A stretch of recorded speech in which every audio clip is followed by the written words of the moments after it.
Il court, le conseiller de l'opposition, au sens propre comme au figuré. Samedi soir, il donnait un souper en faveur d'associations diverses et de ses partisans. Particularité, cette fois, il présentait un document qui donne sa vision politique de la commune et un bilan de son action personnelle. J'ai plaidé pour un proxybus, puisque la mobilité à Ivoire doit être accentuée. J'ai plaidé pour une redynamisation du tourisme, des commerces, de l'artisanat, des logements sociaux également. Je défends tous ces projets-là. L'enseignement également n'a pas été oublié puisque j'ai soutenu massivement le projet d'extension de l'école de Godine. J'ai également soutenu le projet du nouvel arsenal et à côté de ça, j'ai défendu aussi la préservation du patrimoine communal. Ce qui est indiqué dans l'ouvrage, c'est plutôt des perspectives, des objectifs à atteindre. Alors il y a des projets très concrets, je pense à une maison de soins communale, je pense aussi à une maison des associations ou un hall omnisport, redéployer le tourisme. Pourquoi? Pour simplement avoir un objectif, c'est créer de la richesse. On en a besoin, notamment avec les taxes qui viennent d'être augmentées. Ça, c'est pour le fond. Sur la forme, on peut dire que le conseiller Bertrand Custine met le paquet. Son ouvrage comporte les co-signatures de deux poids lourds du PS, Jean-Claude Mann, président de la fédération d'Inan-Philippeville, et Elio Di Rupo en personne.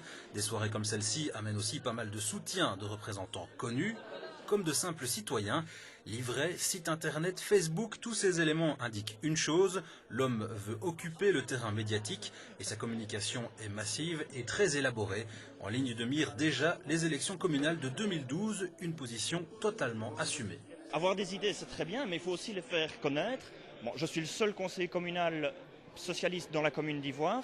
Je souhaite mettre sur pied une liste progressiste, une liste autour d'un projet dynamique et ambitieux qui est le mien, mais qui pourrait être étoffé, adapté, amélioré avec mes collègues, mes futurs collègues de la liste. Une liste de personnes ouvertes, peu importe les tendances. Je n'ai d'exclusif sur personne, sur aucun parti politique, mais en tous les cas, je veux absolument que les idées soient connues. Cette stratégie un peu bulldozer ne plaît pas à tout le monde. Dans la manière, nous sommes allés demander l'avis du principal adversaire.